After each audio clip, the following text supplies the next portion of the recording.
So was Susan Rice saying that it was linked to the videos? To you, that's not so good. That was It was in the immediate aftermath. It was unclear what happened. We don't know all the facts about the Civil War. All right, ladies and gentlemen, welcome to the Steve Malzberg Show, the Tuesday edition. We played that soundbite for you yesterday, Jeffrey Toobin. I'm not sure if Jeffrey Toobin's writing the script for the White House or the White House is writing the script for Jeffrey Toobin. But joining us now is a man who has been relentless and is going to continue to be relentless in demanding that the Congress have access to the people who are on the ground at Benghazi. And joining us on the show for the first time is South Carolina Senator Lindsey Graham. Senator, welcome, sir. Well, thank you. And as to Mr. Toobin, what if none of the survivors ever reported to Tripoli or Washington that there was a protest? What if every communication from Benghazi in real time indicated the consulate was under attack by terrorists? What if 48 hours after the attack, the FBI interviewed the survivors in Germany, and all of them said there was never a protest, this was a terrorist attack? Then if those things are true, and I think they are, but I don't know yet because I haven't talked to the survivors, how in the heck could a story about a protest come about? Yeah, well, and these items you just alluded to, is that, as far as you're concerned, the actual sequence of events? Those actually did happen? No one in Congress has talked to the survivors except for one survivor. I think there were 6 to 8 State Department employees at the consulate when the attack began.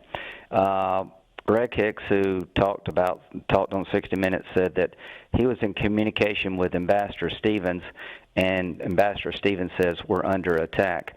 It is my understanding there's not one communication coming from Benghazi from the CIA or the State Department employees ever suggesting there was a protest outside the consulate. The survivors were interviewed 2 days later, and this administration will not allow the Congress, as part of oversight, to have access to the FBI interviews of the survivors.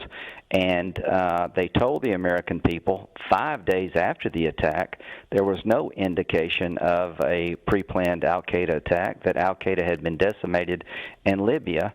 Now you've got the 60 Minutes story where the British civilian contractor training the Libyan security, for Blue Mountain, I think it was. He was a former British soldier. He was in charge of the Libyan Guard Force, and he said on 60 Minutes they were unequipped and very poorly trained, and that the militia that the State Department had an arrangement with to protect our interest in Benghazi was infested with al-Qaeda. Now we know on August 16th, Ambassador Stevens sent a cable to Washington from Tripoli saying that the al-Qaeda flag flies all over Benghazi. We can't defend this consulate from a coordinated terrorist attack. So other than those few details, I think we've got all the answers.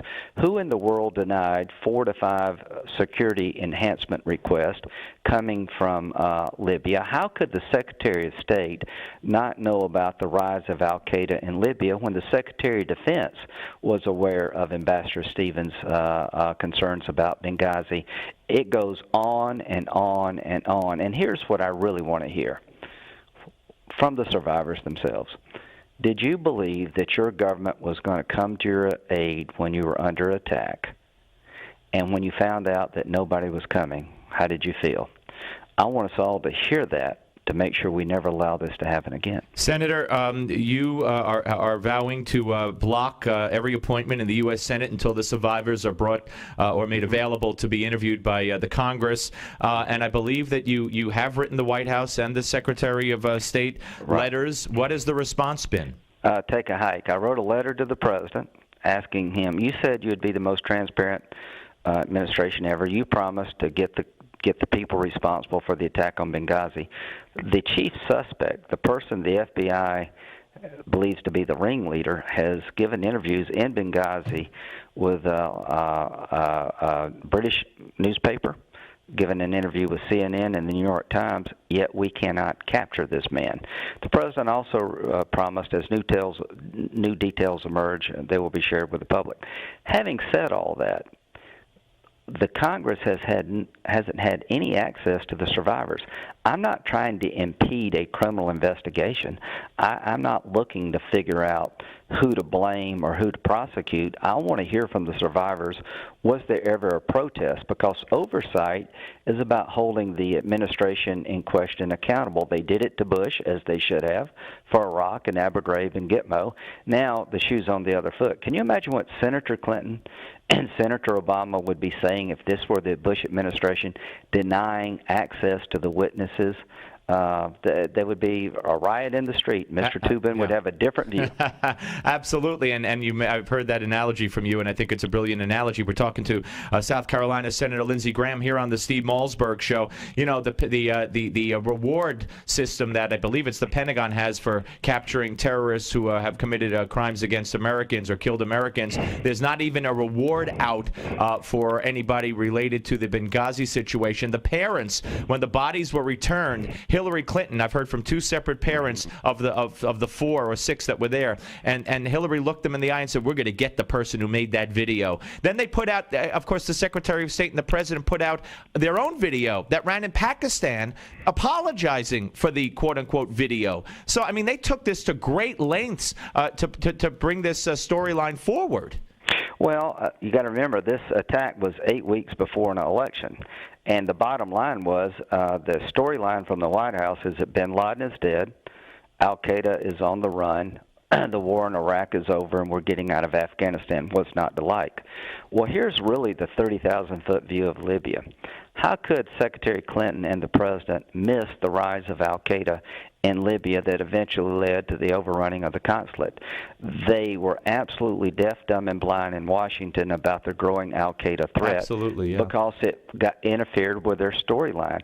I really regret that Governor Romney did not challenge President Obama more, and he should not have let Candy Crowley get him off his game. Absolutely. Now, having said that, Huge Senator, mistake. having said that, and we only have a couple of minutes left, where's the rest of your Republicans in the Senate and in the House? Why don't they unite? Why doesn't John Boehner put a special committee together? I don't know. And where are the rest of your Senate colleagues? Well, let me tell you, Trey Gowdy, Jason Chaffetz, our oversight chairman, Chairman Isa, they've been great. But the speaker needs to put a select committee together. You can't stovepipe this. You just can't talk to the military, intelligence, and State Department people separate. You need to get them all together where you can compare notes. Here's my, we've had access granted to a couple of CIA contractors. The CIA is beginning to allow people to talk. But the State Department, in 2 letters I wrote to Secretary Kerry, who's basically told me for the Congress to interview the survivors would be a national security problem and would compromise their safety. Give me a break. All right, one more for you, Senator. Going forward, I know you're going to stick to your guns on this, but looking ahead to 2016, if this doesn't get rectified and we don't get to the bottom of this, Hillary's, what difference does it make? If, in fact, she's the nominee of the Democratic Party, would you hope that the Republican nominee makes a huge issue of that? I hope we get to the bottom of what happened.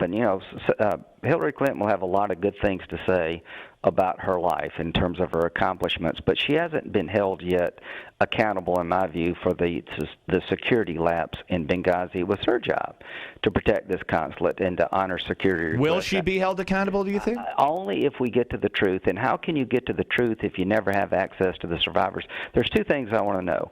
Did the survivors understand that the al-Qaeda threat existed before the attack, right, and did they report it, and who said no to them? And during the attack, was there ever a protest? And after the attack, how do they reconcile the protest story? Absolutely. That's what I want to know. Senator, thank you, sir. I hope you'll come back. I will. Thank you very much. All right, that's Senator Lindsey Graham, ladies and gentlemen, here on the Steve Malzberg Show. 877 Newsmax. Love to hear from you. Steve Malzberg Show, Newsmax TV and radio.